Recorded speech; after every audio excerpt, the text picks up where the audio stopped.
नमस्कार, मैं आलोक कुमार आपका अपने YouTube चैनल पर स्वागत करता हूं। इस वीडियो में हम लोग PYQ का सेट प्रैक्टिस करने वाले हैं जो फिजिक्स सब्जेक्ट का है। और इस वीडियो में हम लोग बल, कार्य, ऊर्जा और शक्ति से रिलेटेड क्वेश्चन को करने वाले हैं। साथ साथ इन क्वेश्चंस में आपको ग्राफ और न्यूमेरिकल भी देखने को मिलेगा। तो चलिए हम स्टार्ट करते हैं। निम्नलिखित युग्मों में से किन भौतिक राशियों के समान बीमीय सूत्र नहीं है? बीमीय सूत्र क्या होता है? बीमीय सूत्र जो आपका है वो आपका मात्रक को लिखने का दूसरा रूप है। ठीक है, जैसे हम बात करते हैं बल और दाब का। बल का फॉर्मूला क्या होता है? जैसे F बराबर होता है आपका ma, द्रव्यमान गुने त्वरण। द्रव्यमान क्या हो गया? kg, त्वरण क्या हो गया? मीटर प्रति सेकंड स्क्वायर। ठीक है, तो केजी जो है क्या है? मास है, तो इसको लिखेंगे m। मीटर क्या है? लेंथ है, लिखेंगे l। और टाइम क्या है? समय क्या है? टाइम है, तो t2। अच्छा, ये बटा हटेगा, ऊपर जाएगा, तो m l t माइनस 2। ठीक है। दाब क्या होता है? प्रेशर। एकांक क्षेत्रफल पर लगने वाले बल को दाब कहते हैं, यानी F बराबर A। एकांक क्षेत्रफल पर लगने वाले बल को दाब कहते हैं। F का फॉर्मूला क्या होता है? F का हम निकाल चुके हैं, देखिए। अगर हम डायरेक्ट यूनिट लिखने का बात करें, बीमीय सूत्र लिखने का बात करें हम, तो क्या लिखेंगे? m l t माइनस 2 बटा में क्षेत्रफल क्या होता है? Metre square. ठीक है, क्षेत्रफल का यूनिट है मीटर स्क्वायर। ठीक, तो m l t माइनस 2। अच्छा, मीटर जो है वो भी क्या है? लेंथ है, ये भी हो जाएगा L2। अगर ऊपर जाएगा ये L2, तो m L1 पहले से है, ये ऊपर जाए तो माइनस में हो जाएगा -2 और t -2। ठीक है, तो कितना आ गया मेरे पास? m L-1 t -2। तो देखिए आपका बल का बीमीय सूत्र आ गया ml t -2 और दाब का बीमीय सूत्र आ गया ml-1 t -2। तो इनका बीमीय सूत्र एक जैसा नहीं है, तो कौन जाएगा? बल और दाब है। अच्छा, कार्य ऊर्जा का मतलब कार्य करने की क्षमता को ही ऊर्जा कहते हैं। कार्य करने की क्षमता को ही ऊर्जा कहते हैं, तो कार्य का मतलब क्या हो जाएगा? जूल, और ऊर्जा का मतलब क्या हो जाएगा? जूल। ठीक है, तो दोनों सेम है। आवेग और संवेग, देखिए जब भी आपको बीमीय सूत्र निकालने का कहे तो आप कुछ लिख लीजिए, आप इसका मात्रक देख लीजिएगा। मात्रक बराबर है तो बीमीय सूत्र भी बराबर हो जाएगा। जैसे आवेग और संवेग, आवेग का जो आवेग का बीमीय सूत्र जो होता है P आपका तो कितना? mv। ठीक है, m हो गया कितना? kg और v हो गया मीटर प्रति सेकेंड। अच्छा, संवेग देख लेते हैं। सॉरी, ये संवेग का होता है P इंटू वी। आवेग का क्या होता है? आवेग का फॉर्मूला होता है बल गुने समय। अच्छा, बल का मात्रा क्या होता है? देखते तो यहाँ पे kg मीटर प्रति सेकेंड स्क्वायर और गुना समय का मात्रक सेकेंड। अच्छा, तो ठीक से लिख लेते हैं, kg मीटर प्रति सेकेंड स्क्वायर गुने सेकेंड। सेकेंड सेकेंड कैंसिल हो जाएगा, क्या बच जाएगा आपके पास? kg मीटर प्रति सेकेंड। देखिए आवेग का मात्रक क्या आ गया? kg मीटर प्रति सेकेंड, और संवेग का मात्रक क्या है? kg मीटर प्रति सेकेंड। इसका मतलब आवेग और संवेग का बीमीय सूत्र भी बराबर होगा। नेक्स्ट आपका ऑप्शन है भार और बल। भार जो होता है वो क्या होता है? mg। W बराबर क्या होता है? mg। और बल क्या होता है? F बराबर ma। अच्छा, m का मतलब किलोग्राम और g मतलब क्या था? गुरुत्वीय त्वरण। ठीक है, मीटर प्रति सेकंड स्क्वायर। यहाँ m मतलब kg और a मतलब त्वरण, ये भी क्या होता है? मीटर प्रति सेकंड स्क्वायर। तो देखिए भार और बल का भी जो यूनिट है वो क्या आ गया? बराबर आ गया। इसका मतलब इसका बीमीय सूत्र भी क्या होगा? बराबर होगा। तो पहला ऑप्शन जो आपका है बल और दाब, इसका बीमीय सूत्र बराबर नहीं होता है। ठीक है, दो वेक्टर जिनका मान अलग है। वेक्टर मतलब सदिश राशि। सदिश राशि किसको बोलते हैं? जिसमें दिशा और परिमाण दोनों होता है। तो बोलते हैं जिसका मान अलग है, मान मतलब परिमाण, अगर जिसका परिमाण अलग है, जैसे मानते एक वेक्टर है जिसका परिमाण 10 है और दूसरे का 15 है, ठीक है, तो उनकी दिशा अलग होगी, हो सकता है, ठीक है, उनका परिणामी शून्य होगा, ठीक है, ये कभी जरूरी नहीं है, उनका परिणाम शून्य नहीं हो सकता है, ये सही है। क्यों? क्योंकि अगर शून्य होने के दोनों को बराबर होना पड़ेगा तभी तो शून्य होगा, घट जाएगा, बराबर अगर ये 10 रहता और दूसरा वाला भी 10 रहता, अगर ये दोनों बराबर रहता तो घट के मेरे पास क्या आ जाता, 0 आ सकता था, लेकिन जब इन दोनों का परिमाण ही अलग अलग है तो कभी 0 नहीं आ सकता है, ठीक है। और इसी से रिलेटेड है आपका अदिश राशि। अदिश राशि जो होता है उसमें केवल परिमाण होता है, उसमें दिशा नहीं होती है, ठीक है। राशियों को हम लोग दो टाइप से बांटते हैं, सदिश और अदिश। नेक्स्ट आएगा, निम्नलिखित में से कौन सी वेक्टर राशि है? वेक्टर राशि जिसका दिशा और परिमाण दोनों होता है, ठीक है। तो आपका इसमें हो जाएगा कौन सा, बल है, चाल है, ऊर्जा है और तापमान है। तो बल जो है वो आपका क्या है, सदिश राशि है। कैसे, चलिए देख लेते हैं। बल सदिश राशि है। बल का पहले हम क्या बताए थे आपको पिछले वीडियो में कि फॉर्मूला याद होना चाहिए। जैसे बल नहीं पता क्या है, सदिश के विषय है, तो पहले फॉर्मूला निकालिए, F बराबर ma। अच्छा, m आपका द्रव्यमान जो कि अदिश है, एक त्वरण, त्वरण जो कि है क्या, सदिश है। तो जब मेरे पास RHS सदिश हो गया तो LHS भी क्या होगा, सदिश होगा, तो बल क्या होगा मेरे पास, सदिश हो गया। बल जो है व्युत्पन्न राशि भी है और इसका मात्रक जो होता है वो होता है न्यूटन, और केजी मीटर प्रति सेकंड स्क्वायर, इसी यूनिट को हम लोग न्यूटन बोल देते हैं, न्यूटन के सम्मान में, ठीक है। चाल, चाल जो है आपका वो भी अदिश राशि है, इसका मात्रक होता है मीटर प्रति सेकंड। ऊर्जा जो है भी अदिश राशि है, इसका मात्रक होता है जूल। तापमान जो अदिश राशि है, इसका एसआई मात्रक होता है केल्विन, लेकिन इसको नापते हैं हम लोग 3 मात्रक में, डिग्री सेल्सियस, फ़ारेनहाइट और केल्विन। इससे रिलेटेड आपको न्यूमेरिकल पूछा जाता है, फॉर्मूला याद होना चाहिए, C/5 बराबर F माइनस 32/9। जब C से F का कन्वर्जन और F से C का कन्वर्जन पूछेगा तब। और दूसरा होता है आपका K बराबर C प्लस 273, जब K से C का कन्वर्जन और C से K का कन्वर्जन पूछेगा तब, ठीक है। तो ये इंपॉर्टेंट है, इसमें न्यूमेरिकल बनता है, इसको ध्यान रखेंगे। नेक्स्ट आपके पास फिर से सदिश राशि क्या है। इसमें सदिश राशि आपका है कोणीय संवेग, ठीक है। कोणीय संवेग क्या होता है, तो किसी वस्तु को किसी अक्ष के परितः घुमाने की प्रवृत्ति जो होती है उसको हम कोणीय संवेग कहते हैं, ठीक है। किसी वस्तु को किसी अक्ष के परितः चारों ओर घुमाने की जो प्रवृत्ति होती है इसी को हम क्या कहते हैं, कोणीय संवेग कहते हैं।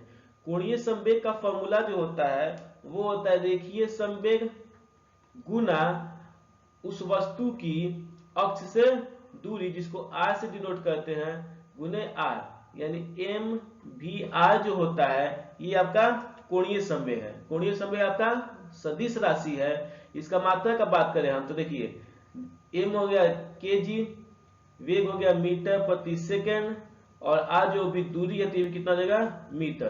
तो यह आ गया आपके पास kg मीटर स्क्वायर प्रति सेकेंड, यानी kg मीटर स्क्वायर प्रति सेकेंड। अगर हम इसका बीमीय सूत्र लिखें तो kg क्या होता है, द्रव्यमान होता है मास, मीटर क्या होता है, लेंथ होता है L2 बटा में टाइम t, इसको ऊपर लेके जाएंगे तो m L2 t माइनस 1, ये आपका क्या है, बीमीय सूत्र है। तो कोणीय संवेग का फॉर्मूला याद रखेंगे mvr, और भी फॉर्मूला होता है लेकिन ये इंपॉर्टेंट है। किसी वस्तु को किसी बल द्वारा किसी अक्ष के चारों ओर परितः घुमाने की प्रवृत्ति जो है इसको हम क्या कहते हैं, कोणीय संवेग। कोणीय संवेग को हम लोग घूर्णी संवेग भी बोलते हैं। क्या बोलते हैं, घूर्णी संवेग या घूर्णी प्रभाव। क्या होता है, घूर्णी प्रभाव, ये आपका कोणीय संवेग है। दाब क्या होता है, एकांक क्षेत्रफल में लगने वाले बल को हम क्या कहते हैं, दाब कहते हैं। P बराबर F बटा में A, ठीक है। धारा जो है विद्युत धारा है, ये क्या है, विद्युत धारा है। विद्युत धारा भी आपका क्या है, अदिश राशि है, इसका मात्रक जो होता है वो एम्पियर होता है, और विद्युत धारा को हम लोग एम मीटर से नापते हैं। किससे नापते हैं? एम मीटर से नापते हैं। शक्ति, ठीक है, एकांक समय में लगने वाले, क्या बोलते हैं उसको, एकांक समय में किए जाए कार्य को हम लोग क्या बोलते हैं? शक्ति बोलते हैं, पावर, जिसका यूनिट होता है वाट, ठीक है। और ये वाट का जो इसका यूनिट होता है वो होता है जूल प्रति सेकेंड, ठीक है ना। नेक्स्ट, निम्नलिखित में कौन सी सदिश राशि नहीं है? तो ये सदिश राशि कौन सा आपका नहीं है? द्रव्यमान, ठीक है। अच्छा, एक बात याद कर लीजिए, 90% केस में जिसमें व आ जाता है, ठीक है, देखें आप ए बी सी तीनों देखिए व है, तो इसको हम क्या बोलते हैं? सदिश राशि, ठीक है। तो द्रव्यमान जो है ये क्या आपका? अदिश राशि। संवेग जो होता है, संवेग का फॉर्मूला होता है P बराबर एम गुने V, और मात्रा का बात किया जाए तो ये होता है kg मीटर प्रति सेकेंड। वेग जो है, वेग का मात्रक होता है मीटर प्रति सेकेंड, और वेग का फॉर्मूला होता है विस्थापन बटा में समय। क्या होता है? विस्थापन बटा में समय। कोणीय वेग, कोणीय वेग होता है कोणीय विस्थापन की दर को कोणीय वेग कहते हैं। क्या कहते हैं? कोणीय विस्थापन की दर को कोणीय वेग कहते हैं, यानी इसको डिनोट करते हैं हम लोग ओमेगा से, और ओमेगा का फॉर्मूला होता है Q बटा में T, ठीक है। Q क्या है? कोणीय विस्थापन है, और T क्या है? समय है। कोणीय विस्थापन मतलब दूरी, तो कोणीय दूरी का यूनिट होता है रेडियन, और समय का होता है सेकेंड, तो इसका मात्रक हो जाता है रेडियन प्रति सेकेंड कोणीय संवेग का, ठीक है। नेक्स्ट आपके पास, किसी सदिश का परिमाण कभी भी नहीं हो सकता है शून्य इकाई ऋणात्मक या धनात्मक। तो सदिश का परिमाण कभी भी ऋणात्मक नहीं होता है, ठीक है। ये थोड़ा सा सोचने वाली बात है, लेकिन हम लिखते हैं कैसे? 10 किलोमीटर उत्तर की ओर, ठीक है, -10 किलोमीटर दक्षिण की ओर। तो ये जो -10 किलोमीटर है, यह का परिमाण नहीं है, ये दिशा का माइनस है, ठीक है। किसी सदिश का परिमाण कभी ऋणात्मक नहीं हो सकता है, क्योंकि सदिश की दिशा ऋणात्मक होती है, परिमाण कभी भी ऋणात्मक नहीं होता है। तो इसको ध्यान रखेंगे, लिखते हैं हम लोग नंबर के साथ है, लेकिन ये जो माइनस है वो जाता किसके साथ है? दिशा के साथ। यानी हम जो लिखे हैं -10 किलोमीटर दक्षिण की ओर, ठीक है, ये एक्चुअली में है क्या? तो 10 किलोमीटर उत्तर की ओर है। दक्षिण का माइनस यानी दक्षिण का उल्टा क्या हो जाएगा? उत्तर। तो 10 किलोमीटर उत्तर जो है -10 किलोमीटर दक्षिण के बराबर है, तो माइनस जो ये साइन होता है वो हमेशा दिशा के लिए आता है, परिमाण के लिए नहीं आता है। तो सदिश का परिमाण कभी भी ऋणात्मक नहीं हो सकता है। तो क्या सदिश राशि ऋणात्मक हो सकती है? तो हो सकती है, क्योंकि सदिश राशि जो होता है दिशा परिमाण दोनों से मिलकर बनता है। परिमाण ऋणात्मक नहीं हो सकता, लेकिन दिशा तो हो सकती है। इसलिए अगर हमसे पूछा जाए कि क्या सदिश राशि जो है वो ऋणात्मक हो सकती है, तो हो सकती है, लेकिन सदिश का परिमाण ऋणात्मक हो सकता है तो नहीं हो सकता है, ठीक है। नेक्स्ट, इनमें से अदिश राशि कौन है? इनमें से अदिश राशि कौन है बताइए? इनमें से अदिश राशि आपको देखिए, तो देखिए आप बताए थे वो, इसमें वह है, इसमें वह है, तो बचा कौन? ऊर्जा, ठीक है। इनमें से अदिश राशि कौन सी हो गई? ऊर्जा। इनमें से अदिश राशि कौन सी हो गई आपके पास? ऊर्जा। देख लेते हैं। अच्छा, ऊर्जा क्या है? अदिश राशि है। ऊर्जा का मात्रक जो होता है क्या होता है? जूल होता है, ठीक है। बल आघूर्ण क्या है? तो किसी भी बल द्वारा किसी वस्तु को किसी अक्ष के परितः घुमाने की प्रवृत्ति जो होती है क्या होती है? बल आघूर्ण कहलाती है। किसी बल द्वारा किसी वस्तु को किसी अक्ष के परितः घुमाने की प्रवृत्ति क्या कहलाती है? बल आघूर्ण कहलाती है, ठीक है। जो बताया था पीछे, इसे घूर्णी बल या घूर्णी प्रभाव भी कहते हैं। बल आघूर्ण जो होता है बल गुने घूर्णन अक्ष से बल की दूरी होती है। जैसे ये मेरे पास अक्ष है, इसके परितः किसी वस्तु घुमा रहे हैं तो क्या कहलाएगा? बल आघूर्ण कहलाएगा। और ये जो बल आघूर्ण होता है वो आपका बल गुने घूर्णन अक्ष से लंबवत दूरी होता है। तो तो बल हो गया F और गुणन से लंबा दूरी हो गया T। ठीक है, तो बल का मात्रक क्या होता है न्यूटन और T का समय। ठीक है, सॉरी T नहीं, दूरी ना, दूरी को हम R से डिनोट करेंगे, R। तो न्यूटन गुने मीटर, ये आपका बल गुण का मात्रक हो गया। न्यूटन को हम तोड़ना भी चाहें तो kg मीटर प्रति सेकंड स्क्वायर और दूरी का हो गया मीटर, तो ये मीटर से गुना हो जाएगा, तो यहाँ पर हो जाएगा kg metre square second square. तो ये भी जो आपका है बल गुण का ही मात्रक है। संवेग क्या होता है, किसी वस्तु के द्रव्यमान उसमें उत्पन्न वेग के गुणनफल को संवेग कहते हैं। किसी वस्तु के द्रव्यमान और उसमें उत्पन्न वेग के गुणनफल को क्या कहते हैं, संवेग कहते हैं। संवेग को डिनोट करते हैं P से, और इसका फॉर्मूला हो जाएगा m गुना v। मात्रा का बात करें हम तो kg मीटर प्रति सेकंड। इसी से मिलता क्या है, आवेग है, पीछे पढ़ चुके हम लोग। आवेग क्या होता है, बल गुना समय। ठीक है, तो बल होगा kg मीटर प्रति सेकंड स्क्वायर गुना सेकंड, तो kg मीटर प्रति सेकंड, ये आपका क्या होता है संवेग होता है। ठीक है ना। नेक्स्ट, अदिश एक प्रमात्रा है जिसमें परिमाण होता है लेकिन क्या नहीं होता है, अभी बताया हम। अदिश राशि जो है उसमें आपका दिशा नहीं होता है। क्या नहीं होता है, दिशा नहीं होता है। अगर अदिश राशि में केवल परिमाण होता है, सदिश में परिमाण और दिशा दोनों होता है। ठीक है ना। नेक्स्ट आपके पास, पृथ्वी वायुमंडल को किस प्रकार पकड़े रहती है। पृथ्वी जो है वायुमंडल को गुरुत्वाकर्षण से पकड़े रहती है। किस कारण से पकड़े रहती है, गुरुत्वाकर्षण से पकड़े रहती है। वायुमंडलीय गैसों के अणुओं का उष्मीय वेग जो होता है, वायुमंडलीय गैस का जो अणु है उसका उष्मीय वेग जो होता है वो पलायन वेग से कम होता है। उष्मीय वेग जो होता है वो क्या होता है, पलायन वेग से कम होता है। इसलिए गैस की अणुएं जो होती है वो वायुमंडल को नहीं छोड़ पाती है। पलायन वेग होता क्या है, तो पलायन वेग वह न्यूनतम वेग है जिस वेग से फेंकने पर कोई भी वस्तु पृथ्वी के वायुमंडल को छोड़कर बाहर की ओर निकल जाती है। पलायन वेग जो होता है पृथ्वी की त्रिज्या गुरुत्वाकर्षण त्वरण पर निर्भर करता है। पलायन वेग जो होता है पृथ्वी की त्रिज्या और गुरुत्वाकर्षण पे निर्भर करता है, और इसका फॉर्मूला होता है v बराबर √2g/r। ठीक है, अच्छा ये वेग है तो इसका मात्रक सोचने की बात है नहीं, ये होगा मीटर प्रति सेकंड स्क्वायर, और ये वेग है तो क्या होगा, सदिश राशि होगा। ठीक है, पृथ्वी का पलायन वेग जो होता है वो आपका होता है 11.2 किलोमीटर प्रति सेकंड। कितना होता है, 11.2 किलोमीटर प्रति सेकंड पृथ्वी का पलायन वेग। हर एक ग्रह का पलायन वेग अलग अलग होगा। क्यों, क्योंकि हर एक ग्रह का द्वितीय त्वरण अलग अलग है।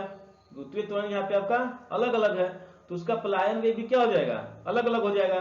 ठीक है, तो पृथ्वी का पलायन वेग 11.2 किलोमीटर। अच्छा, चंद्रमा का गुरुत्वीय त्वरण जो है पृथ्वी के गुरुत्वीय त्वरण का 1/6 होता है। तो चंद्रमा की अगर हम बात करें तो उसका पलायन वेग जो होगा वो 11.2/6 होगा, और ये मेरे पास कितना आ जाएगा, तो 2.38। ठीक है, ये रूट में है ना यहाँ पे, तो रूट में आएगा, तो सॉल्व करेंगे हम इस टाइप से 2g रख करके, तो कितना आएगा 2.38 किलोमीटर प्रति सेकंड। जितने भी ग्रह हैं आपके पास उनमें सबसे ज्यादा पलायन वेग जो होता है वो बृहस्पति का होता है। किसका होता है, बृहस्पति का होता है। और ये जो पलायन वेग है बृहस्पति का वो होता है आपके पास 59.5 किलोमीटर प्रति सेकंड। ठीक है, ग्रहों में। लेकिन ऐसे सबसे अधिक हम बात करें तो सबसे अधिक जो पलायन वेग होता है वो पृथ्वी के प्रकाश मंडलीय सतह का होता है। पृथ्वी के प्रकाश मंडलीय सतह का पलायन वेग जो होता है वो होता है, सॉरी पृथ्वी नहीं, सॉरी सूर्य का, पृथ्वी का प्रकाश मंडलीय कहां से, सूर्य का प्रकाश मंडलीय सतह से पलायन वेग जो होता है वो 618 किलोमीटर प्रति घंटा होता है। ठीक है, 618 किलोमीटर प्रति घंटा होता है। नेक्स्ट है आपके पास, कार की स्टीयरिंग में क्या शामिल है। तो कार के स्टीयरिंग में बलों का एक युग्म होता है जो विपरीत दिशा में तथा उसी रेखा पर कार्य करता है। ठीक है, एक बल लगता है कहाँ पे आपके पास, स्टीयरिंग में, ठीक है, और एक बल लगता है आपके पास ये जो है नीचे में शाफ्ट जुड़ा होता है इस पे, दोनों पे विपरीत दिशा में बल लगता है लेकिन सेम रेखा पे बल लगता है, ठीक है। अब बात करते हैं नेक्स्ट, एक लड़के का भार पृथ्वी पर 600 न्यूटन है, तो इसका चंद्रमा पर भार क्या होगा, ठीक है। पहले देखते हैं कि भार जो होता है W बराबर क्या होता है mg, W को बोलते हैं भार और m को बोलते हैं द्रव्यमान। तो m आपका कभी भी नहीं बदलता है, m जो होता है हमेशा फिक्स रहता है, W बदलते रहता है। क्यों? क्योंकि W जो होता है द्रव्यमान गुने त्वरण होता है, और अभी पीछे पढ़े कि गुरुत्वीय त्वरण जो होता है हर एक ग्रह का अलग अलग होता है, ठीक है। जैसे पृथ्वी का अगर हम बात कर लें तो पृथ्वी का सबसे कम जो त्वरण होता है गुरुत्वीय त्वरण वो ध्रुव पे होता है, ध्रुव पे जो होता है गुरुत्वीय त्वरण सबसे कम होता है। और भूमध्य रेखा का हम बात करें तो भूमध्य रेखा गुरुत्वीय त्वरण ज्यादा होता है। क्यों? क्योंकि ध्रुवों का जो त्रिज्या है, ध्रुव पे जो पृथ्वी की त्रिज्या वो ज्यादा है और भूमध्य रेखा पे पृथ्वी की त्रिज्या क्या है, कम है। तो ध्रुव पे जो गुरुत्वीय त्वरण वो ज्यादा है और भूमध्य रेखा पृथ्वी गुरुत्वीय त्वरण जो है वो सॉरी ध्रुव पे गुरुत्वीय त्वरण कम है और भूमध्य पे गुरुत्वीय त्वरण क्या है, ज्यादा है। अगर बात समझ, तो जब पृथ्वी पे ही इतना अंतर है तो आप समझ सकते हैं कि इसका जो लड़के का जो भार होगा वो बदल जाएगा, ठीक है। यहाँ तक मेनली जो जी का अंतर है गुरुत्वीय त्वरण क्यों आता है, तो स्थानीय विभिन्नता के कारण आता है, ठीक है। कहीं का ऊंचाई अलग है, कहीं का क्षेत्र अलग है, कहीं की स्थिति अलग है, इस कारण से इसमें जी का अंतर पाया जाता है, ठीक है। तक अगर बात किया जाए हाँ, अगर पृथ्वी जो है, ठीक है, अगर पृथ्वी का कोणीय गति, ठीक है, जो घूर्णन गति है वो बढ़ा दिया जाए तो उससे भी जी का प्रभाव पड़ता है। और घूर्णन गति बढ़ जाएगा तो जी का मान कम हो जाएगा, और घूर्णन गति कम हो जाए तो जी का मान अधिक हो जाएगा। अगर बात किया जाए घूर्णन गति को हम इतना बढ़ा दें कि पृथ्वी का परिभ्रमण काल जो है वो आपका 84 मिनट हो जाए, कितना हो जाए, जो अभी 24 घंटा है वो कितना हो जाए, 84 मिनट, यानी 84 मिनट में पृथ्वी अपने एक अक्ष पे एक बार घूम जाए, तब उस समय जी का मान जो हो जाएगा वो 0 हो जाएगा, ठीक है। आप लोग जी का मान क्या हो जाएगा, 0 हो जाएगा। उसी तरह केंद्र पे जी का मान क्या होता है, वो भी 0 होता है। केंद्र पे मान क्या होता है, जी का मान 0 होता है। अब आते हैं न्यूमेरिकल पे, अपने देखते हैं W बराबर क्या है mg, W किसके प्रोपोर्शन है, जी के, द्रव्यमान को फर्क नहीं पड़ेगा। तो पृथ्वी पर पास 600 है, तो चंद्रमा पर अभी हम बताए आपका कि चंद्रमा पे जी जो होता है earth of g of moon, g of earth का कितना होता है, 6ठा भाग होता है, ठीक है। तो यानी कहने का मतलब है कि जो चंद्रमा पे भार है वो पृथ्वी भार का कितना हो जाएगा, 1/6 हो जाएगा, हो जाएगा। तो पृथ्वी पर भार है आपका 600 और 1/6 हो जाएगा, 6 से भाग कर कितना आ जाएगा, 100 न्यूटन। कितना भार हो जाएगा इसका, 100 न्यूटन, यानी ऑप्शन नंबर डी, ठीक है। तो नेक्स्ट आपके पास कोई वस्तु अधिकतम भारशील कब होती है, तो ये आपका होता है निर्वात में। क्यों?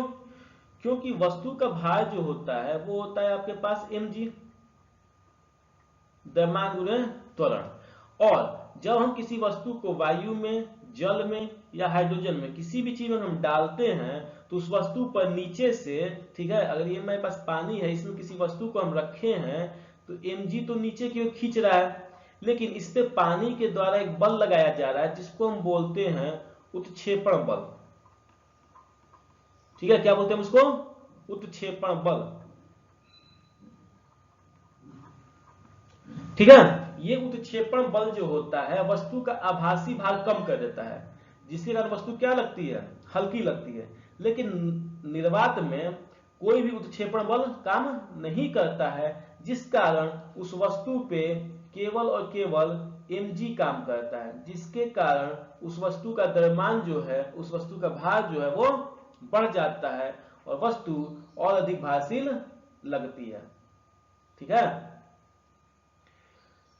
नेक्स्ट, न्यूटन किलोग्राम किसका मात्रक है, न्यूटन प्रति किलोग्राम, ठीक है।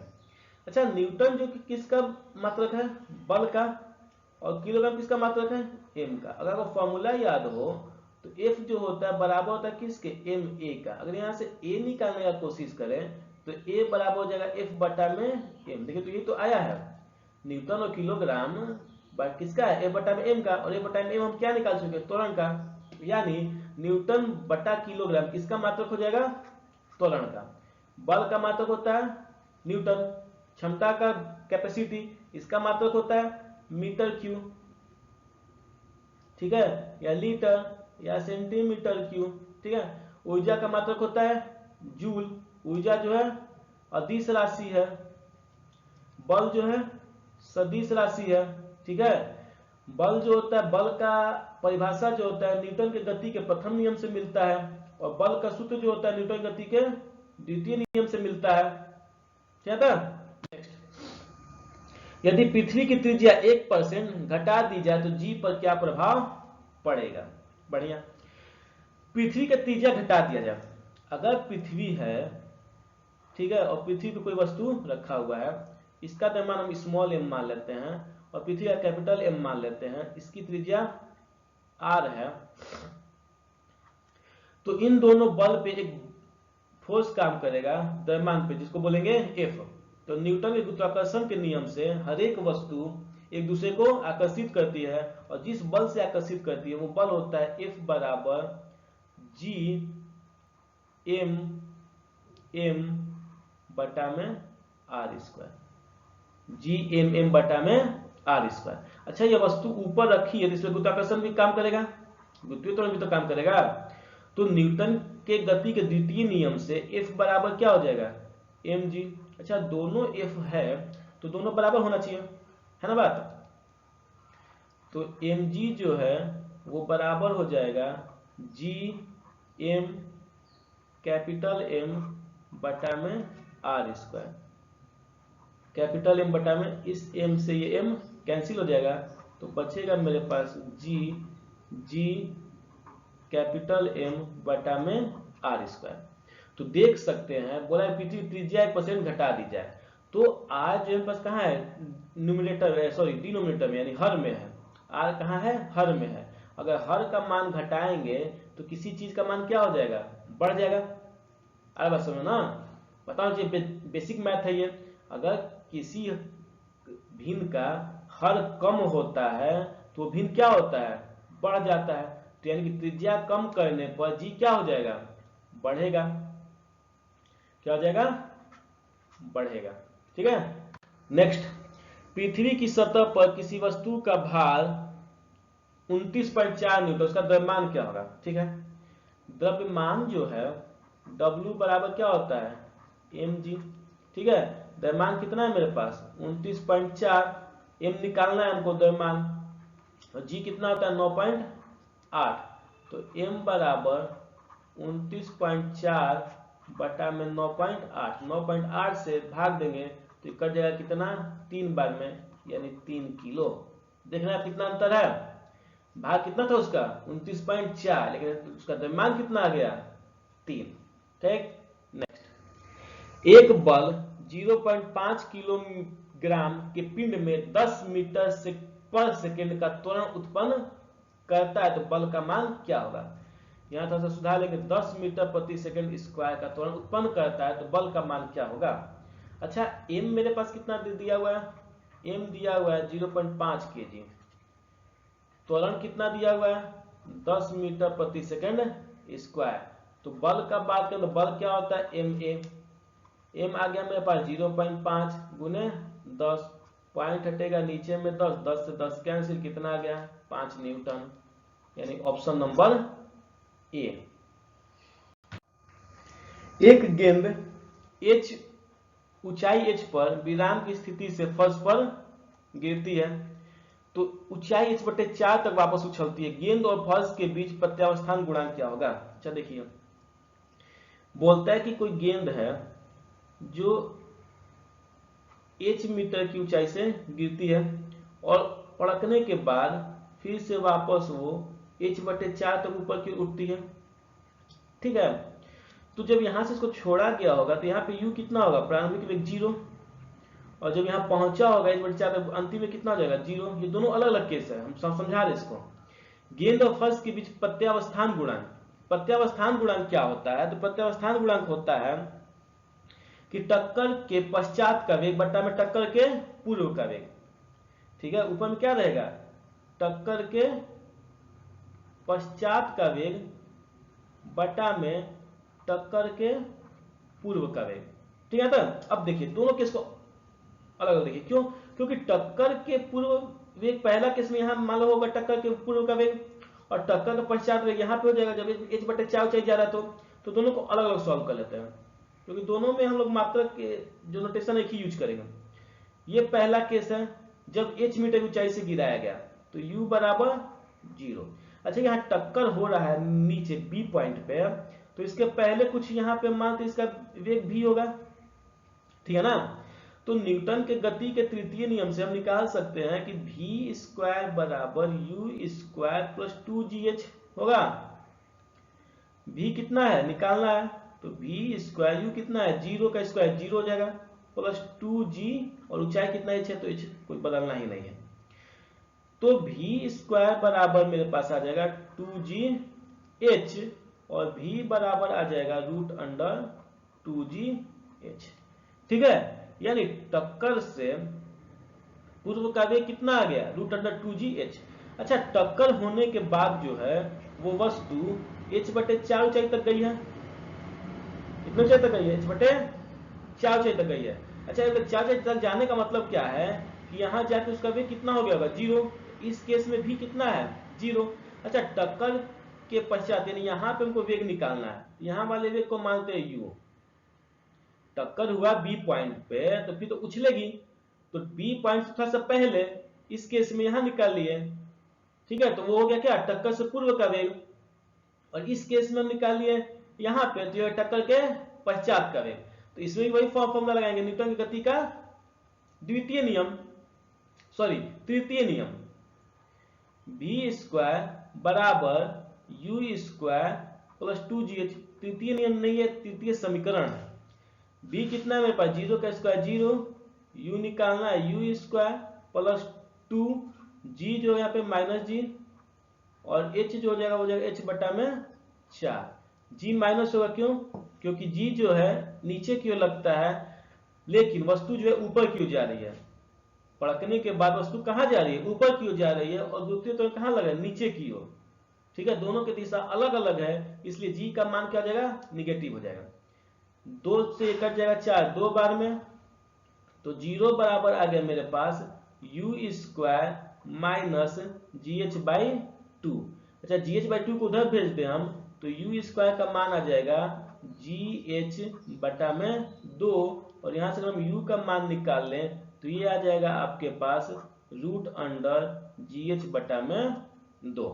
ठीक है, तो यानी कि टक्कर से पूर्व का वेग कितना आ गया, रूट अंडर 2gh, और टक्कर के पश्चात का वेग कितना आ गया, रूट अंडर GH बाई 2। यहां रख लेते हैं, टक्कर के पश्चात का वेग कितना आ गया था, रूट अंडर GH बाई 2, तो 2 भी रूट में, तो इसको हम अलग यहाँ रूट में लिख लेते हैं, बटा टक्कर के पूर्व कितना आ गया, रूट अंडर 2gh, तो GH रूट में और ये भी रूट में कट जाएगा, बचेगा क्या नीचे में, 1 बटा में रूट 2 गुना में रूट 2, यानी कि 1 बटा में 2।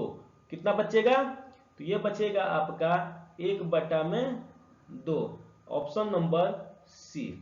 तो प्रत्यावस्थान गुणांक जो होता है टक्कर के पश्चात का वेग बटा में टक्कर के पूर्व का वेग, और टक्कर के पश्चात वेग आ गया आपका, सॉरी टक्कर के पूर्व का वेग आ गया रूट अंडर 2gh, और टक्कर के पश्चात का वेग आ गया u बराबर रूट अंडर gh बाई 2। इन दोनों का हम अनुपात निकालेंगे, तो ये अनुपात आ जाएगा आपके पास 1:2।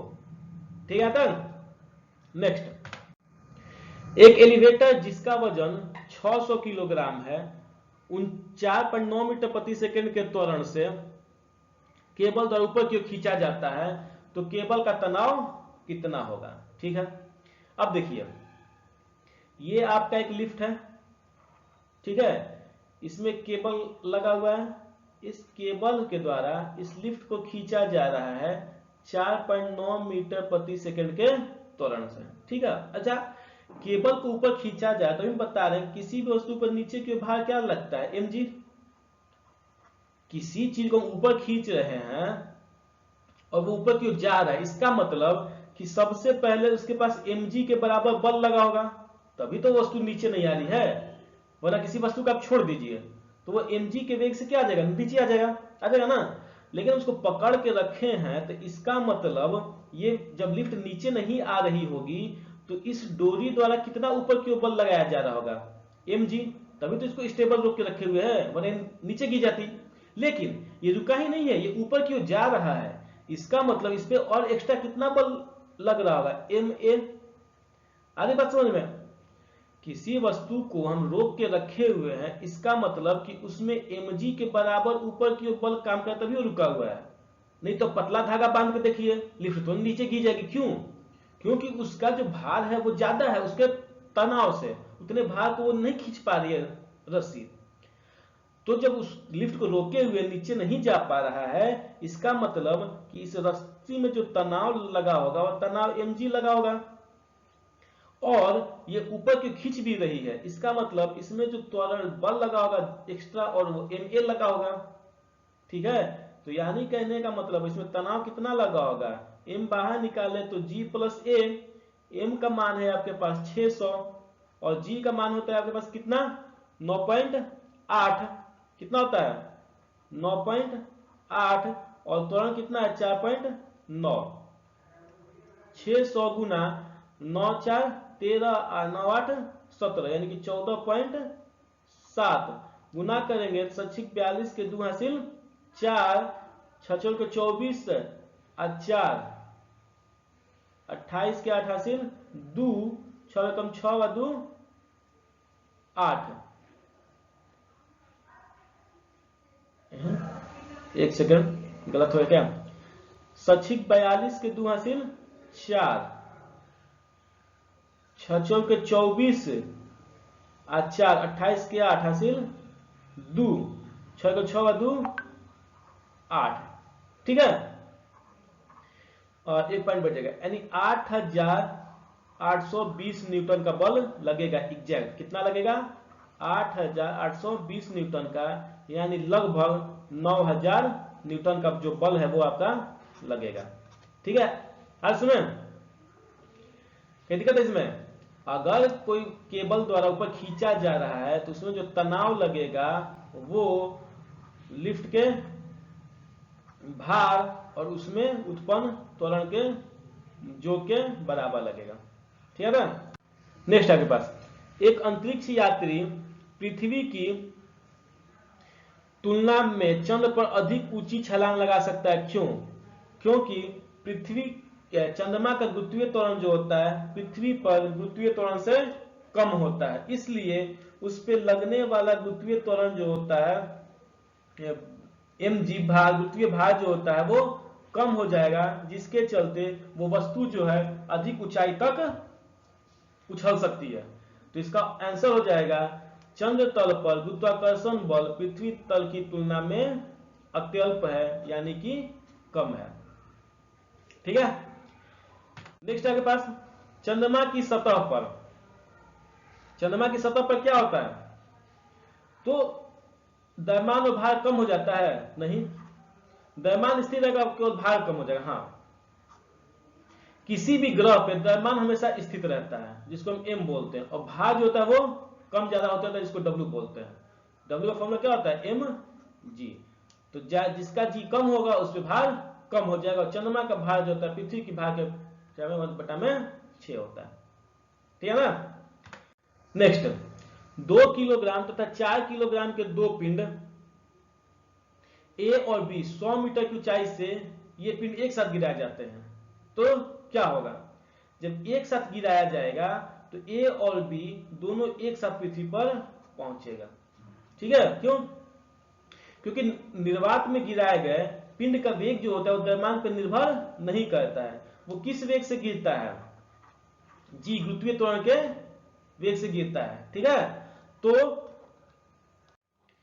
किसी दो वस्तु को समान ऊंचाई से मुक्त वेग से गिराया जाए तो वो पृथ्वी पर समान समय में पहुंचते हैं। इसका मुख्य कारण क्या है, गुरुत्वीय त्वरण, और गुरुत्वीय त्वरण हमेशा फिक्स रहता है, बदलता नहीं है, इसलिए दोनों वस्तुएं एक समान एक साथ गिरेंगी।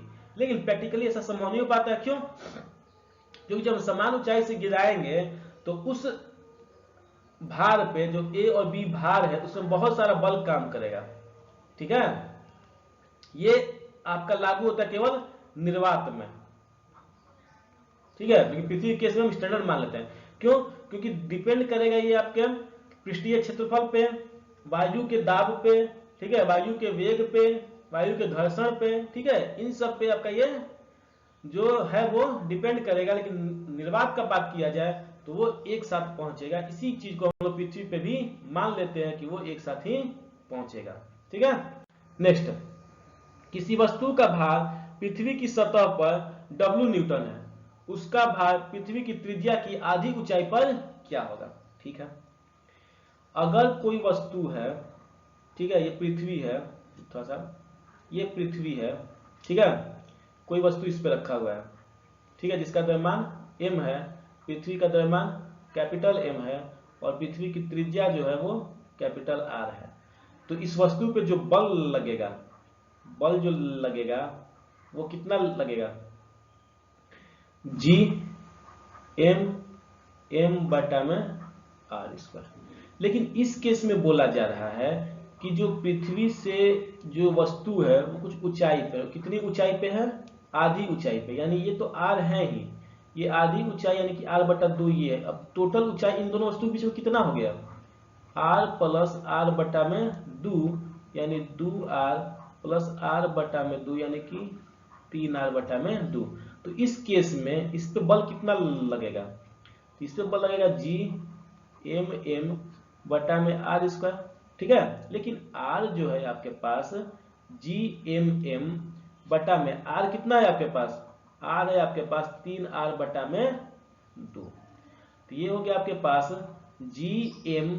Gmm बटा में 9R² बटा में 4, और ये 4 ऊपर चला जाएगा तो 4 Gmm बटा में 9R²। ठीक है, अगर इसको सही कर ले तो लिख सकते हैं 4 बटा में 9 Gmm बटा में R²। अच्छा, ये Gmm R² जो है वो पहले वाले केस में इसको क्या बोले थे? बल बोले थे। तो यानी ये वाला जो केस है इसको मान लो F1 मान लेते हैं, पहला केस का बल, और इसको F2 मान लेते हैं। तो अब हम लिख सकते हैं कि F2 जो होगा यानी दूसरे केस का बल जो होगा 4/9 गुना होगा पहले वाले बल का। ठीक है, और पहले वाले बल को क्या बोले? W बोले हैं। तो 4/9 गुने W के बराबर होगा। तो यहाँ पे देख लीजिए ऑप्शन नंबर सी। ठीक है, नेक्स्ट, किसी वस्तु को 30 मीटर से गिराने पर 30 सेकंड का समय लगता है, उसी वस्तु को 120 मीटर से गिराने में कितना समय लगेगा? ठीक है, किसी वस्तु को 30 मीटर से गिराने में कितना समय लगता है? 30 सेकंड। 120 मीटर गिराने में कितना समय लगेगा वो निकालना। अच्छा देखिए, अगर ये वस्तु है और कहां से गिरा है? 30 मीटर से, तो h का फॉर्मूला होता है ut प्लस हाफ GT²। अच्छा, ऊपर से गिराए हैं तो u का मान कितना हो जाएगा? 0। तो u गुने t भी 0 प्लस 1/2 गुने g गुने t², ये होगा ना t², और 30 बराबर 1/2 GT²। 2 को उधर भेजेंगे तो 60 बराबर GT²। अच्छा, t² बराबर कितना हो जाएगा? 60 बटा में g, और t बराबर आ जाएगा मेरे पास 60 बटा में g का रूट अंडर। ठीक है, 60 बटा में g का रूट अंडर। ठीक, अब देखते हैं दूसरे वाले केस में। दूसरे वाले केस में वस्तु कहां से गिराया गया है? 120 मीटर से। कहां से गिराया गया है? 120 मीटर से। तो इस वाले केस में भी h बराबर ut प्लस हाफ GT²। तो यहां भी u का मान कितना है? 0। तो 120 बराबर 0 प्लस 1/2 GT²। ठीक है, इसको इस वाले पहले इसको T1 मान लेते हैं, इसको T2 मान लेते हैं, बाद में मान लेंगे। इसको बाद में T2 याद रखेंगे हम। अब हो गया मेरे पास 120 बराबर 1/2 GT², 2 को उधर भेजे हम तो 240 बराबर GT²। ठीक है, तो अब यहां से अगर हम T निकालना चाहें, T² बराबर 240 बटा में G, तो T बराबर आ जाएगा √240 बटा में G। ठीक है, आ गया। अब यहां से T जो है, T, अच्छा 240 को इसके जैसा लिखने के लिए, ठीक है, T1 के जैसा लिखने के लिए हम लिख सकते हैं 4 गुना में 60 बटा में G। ठीक है, 4 का तो रूट होता है 2 और 60 और G नहीं होता है तो 60 बटा में G। अच्छा, √60 बटा में G जो है उसको हम T1 निकाल चुके पहले, तो ये आ जाएगा 2 गुना T1। तो ये देखिए अभी का समय जो T2 था, ठीक है, T2 जो था वो T1 का कितना आ गया, 2 गुना, यानी कि 2t सेकेंड जो होगा इसका आंसर हो जाएगा। ठीक है ना। नेक्स्ट,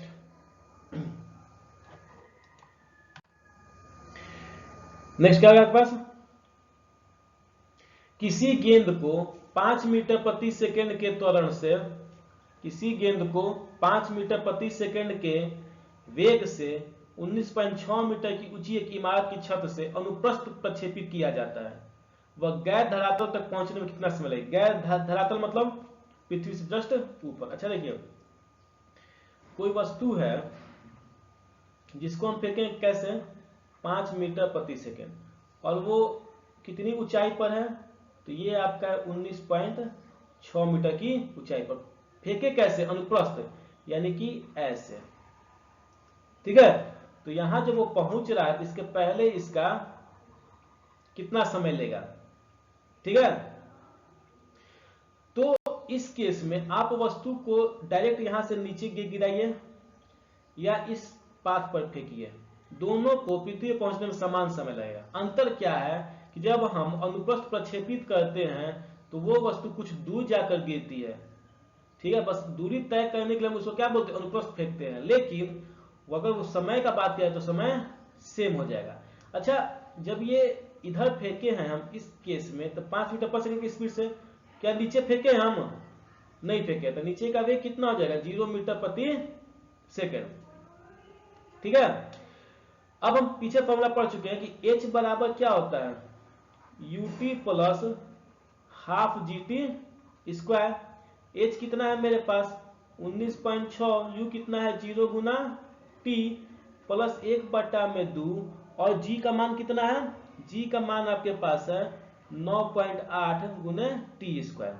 ये 2 से कट जाएगा 4.9 बार में, तो ये आ गया आपके पास 19.6, 0 गुने T 0, और यहाँ गया 4.9 T²।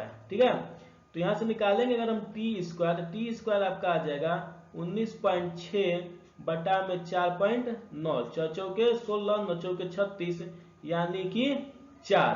तो T बराबर आ गया आपका √4 यानी कि 2 सेकेंड। तो उस वस्तु को पृथ्वी तक आने में कितना समय लगेगा, 2 सेकेंड का समय लगेगा।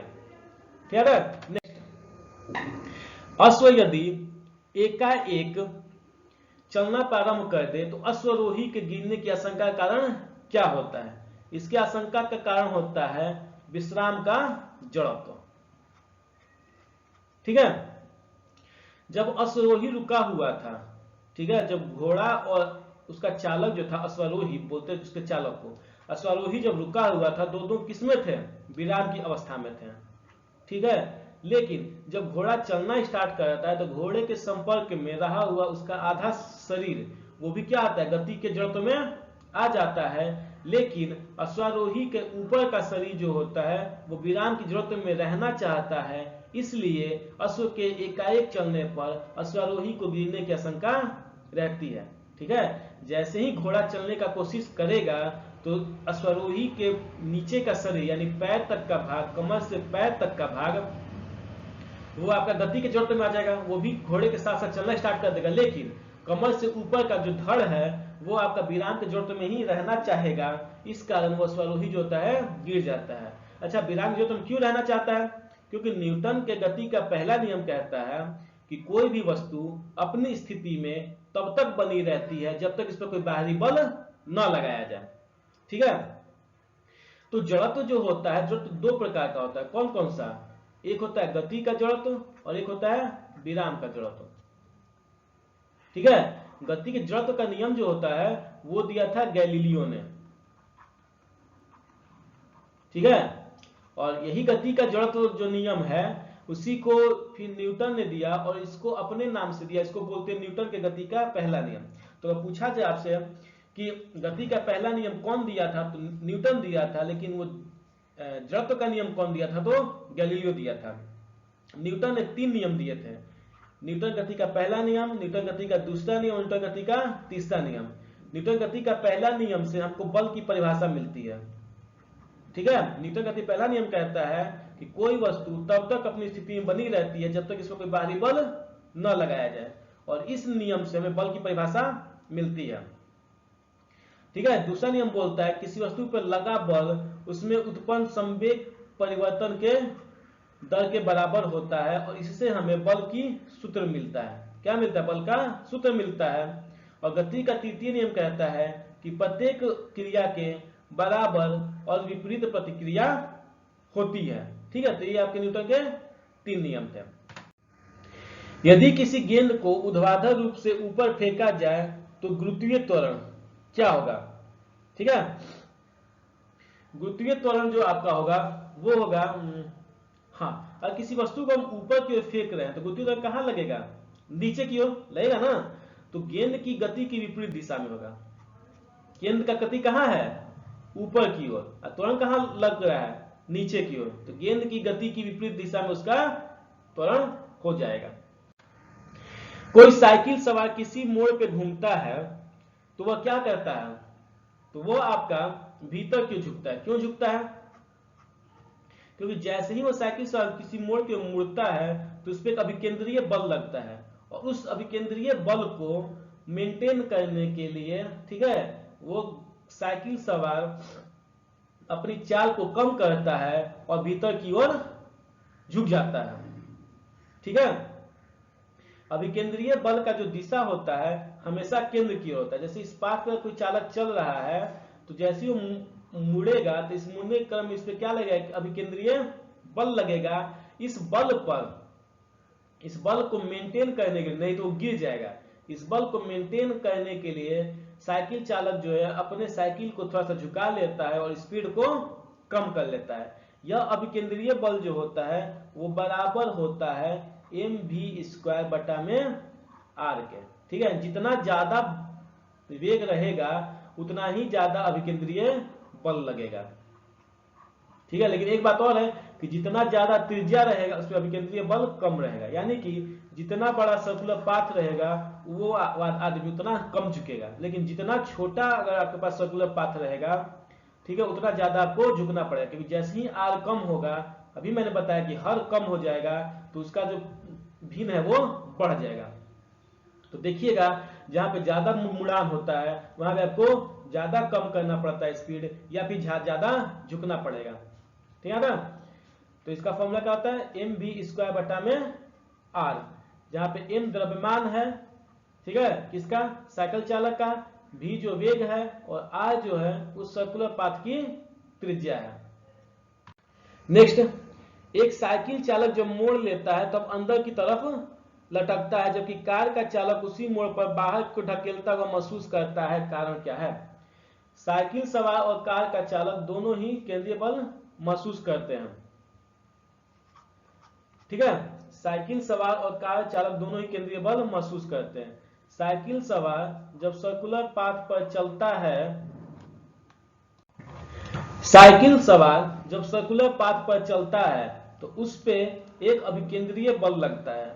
ठीक है, जिस कारण साइकिल चालक को केंद्र की ओर झुकना पड़ता है इस अभिकेंद्रीय बल को काटने के लिए या इसके बराबर करने के लिए। ठीक है, और ये उत्पन्न क्यों होता है? तो साइकिल के पहिए और सड़क के घर्षण बल के कारण और पाथ का वक्रीय रूप होने के कारण। लेकिन जब कार चालक किसी मोड़ पे चलता है, ठीक है। तो अपनी कार को मोड़ता है तो जड़त्व के नियम के अनुसार उसके शरीर का निचला हिस्सा जो गाड़ी के संपर्क में रहता है वो तो मुड़ जाता है, लेकिन शरीर का ऊपरी हिस्सा जो है सीधे चलते रहता है। ठीक है, सीधे चलना चाहता है जड़त्व के नियम के अनुसार, इसी कारण वो बाहर की ओर ढकला हुआ महसूस करता है। आज समय जब जब कार जो है जब टर्न लेता है तो कार के संपर्क के साथ उसका कार चालक का निचला हिस्सा जो है वो भी टर्न ले लेता है, मुड़ जाता है। ठीक है, लेकिन उसका ऊपरा हिस्सा जो है जड़त्व के नियम के अनुसार सीधी रेखा में ही चलना चाहता है। ठीक है, इस कारण कार चालक जो है अपने शरीर को बाहर की ओर ढकेलता हुआ महसूस करता है। क्लियर आता है? तो यानी कहने का मतलब है कि साइकिल सवार पे अभिकेंद्रीय बल काम करता है और कार चालक पे जो जड़त्व का नियम वो काम करता है। ठीक है, एक ही पाथ पे साइकिल सवार केंद्र की तरफ झुकता है लेकिन कार चालक केंद्र से बाहर की ओर झुकता है। ठीक है, नेक्स्ट, शून्य में स्वतंत्र रूप से गिरने वाली वस्तु का, शून्य मतलब निर्वात, शून्य बोलते हैं हम किसको, निर्वात को। तो निर्वात में स्वतंत्र रूप से गिरने वाली वस्तु का त्वरण समान होता है और जिस त्वरण से वो गिरती है जी 9.8 मीटर प्रति सेकंड के स्क्वायर के त्वरण से वो गिरती है। ठीक है, इसमें ठीक है यहां तक। जी जो होता है, जी का मान हर एक ग्रह के लिए अलग अलग होता है। आज में कि जी जो होता है, जैसे चंद्रमा का बात करें, चंद्रमा का जो जी होता है वो पृथ्वी के गुरुत्वीय त्वरण का 1/6 होता है।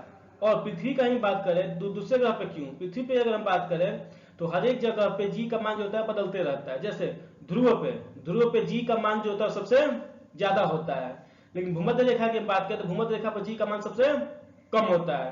क्यों? क्योंकि ध्रुव पे जो पृथ्वी की त्रिज्या होती है वो सबसे कम होती है, इसलिए वहां जी का मान सबसे अधिक होता है। और भूमध्य रेखा पर जो पृथ्वी की त्रिज्या है वो सबसे अधिक होती है, इसलिए वहां जी का मान जो होता है वो सबसे कम होता है। ठीक है, तो शून्य में कोई वस्तु गिर रहा है तो उसका त्वरण समान होगा। वेग जो होता है वो समान नहीं होता है क्योंकि v स्क्वायर बराबर जो होता है u स्क्वायर प्लस 2gh, जितनी ऊंचाई बढ़ते जाएगी वहां तक वेग बढ़ता जाएगा। ठीक है ना। नेक्स्ट, क्रिकेट का खिलाड़ी तेजी से आती हुई बॉल को क्यों अपने हाथ को पीछे खींचकर पकड़ता है? यह जो हो सकता है कि उसे अधिक बल लगाने के लिए समय मिल जाए, क्योंकि जब समय अधिक मिलेगा, ठीक है, तो किसी संवेग को रोकने के लिए आवेग पर बल कम लगाना पड़ेगा। ठीक है, जब खिलाड़ी गेंद को रोकता है तो गेंद का संवेग कितना हो जाता है? 0 हो जाता है। जब खिलाड़ी गेंद को रोकता है तो गेंद का संवेग कितना हो जाता है? 0 हो जाता है। संवेग परिवर्तन के लिए खिलाड़ी गेंद को, ठीक है, संवेग परिवर्तन के लिए खिलाड़ी गेंद को जितने समय में रोकेगा, आवेग देने को उतना ही कम बल लगाना पड़ेगा। ठीक है, क्योंकि ये संवेग है, कोई वस्तु आ रही है mv संवेग से, तो उसको रोकना है तो उस पर क्या लगाना पड़ेगा? आवेग लगाना पड़ेगा। ठीक है, अब यहां समझते हैं, आवेग का फॉर्मूला होता है बल गुना में समय। तो जितना ज्यादा, क्योंकि संवेग और आवेग तो दोनों बराबर है, तो जितना ज्यादा समय लगेगा उतना ही कम बल लगाना पड़ेगा। ठीक है, और बल कम लगेगा तो हमको चोट भी कम लगेगी। ठीक है, इसीलिए क्या करता है, वह गेंद को अंगुलियों के बीच आते ही, ठीक है, अंगुलियों के बीच आते अपने हाथ को पीछे की ओर खींचता है, जिससे कि वह गेंद पर अधिक समय तक बल लगा सके, गेंद पर अधिक समय तक बल लगा सके। यदि वह हाथ को आगे ले जाकर पकड़ेगा तो क्रिया और प्रतिक्रिया के नियम के कारण चोट लगने का, ठीक है, क्योंकि जितने आवेग से वो आएगा उतने आवेग से हाथ से भी बल लगेगा, तो क्रिया और प्रतिक्रिया के द्वारा चोट लगने की संभावना अधिक रहेगा या उससे छटक कर गिर भी सकता है। ठीक है, अभी हम बताएं कि आवेग जो होता है वो बल गुने समय के बराबर होता है, तो समय में हम जितना भी अधिक वृद्धि करेंगे उस पर हमको बल उतना ही कम लगाना पड़ेगा, और जितना कम बल लगेगा उतना हमको चोट कम लगेगा। आया बात समझ में? तो इसलिए वो क्या करता है कि कोई भी खिलाड़ी अंगुलियों के बीच में बॉल को आते ही, संपर्क में आते ही उसको पीछे की ओर खींचता है, ताकि उंगली और बॉल के बीच में जो समय है वो बढ़ जाए और बल हमको कम लगाना पड़े। ठीक है, तो ये आज का आपको वीडियो खत्म हुआ। ये इस चैप्टर पे हमारा पहला वीडियो था। ठीक है, इस पे अभी 3 या 4 वीडियो और आएंगे। ठीक है, टोटल इस पे आपको हम लोग 220 क्वेश्चन को सॉल्व करने वाले हैं इस चैप्टर से। तो 220 क्वेश्चन पढ़ने के बाद विथ डिटेल, ठीक है, आपको ना तो कोई पीवाईक्यू का थ्योरी क्वेश्चन छूटेगा और ना ही कोई न्यूमेरिकल छूटेगा। ठीक है, अगर ये वीडियो आपको पसंद लगा है तो इसे लाइक, सब्सक्राइब और शेयर जरूर करें। अगर आपको इसमें कुछ पसंद नहीं है तो कमेंट सेक्शन में जरूर बताइएगा। ठीक है, तो मिलते हैं आपसे अगले वीडियो में, तब तक के लिए धन्यवाद, बाय बाय, टेक केयर।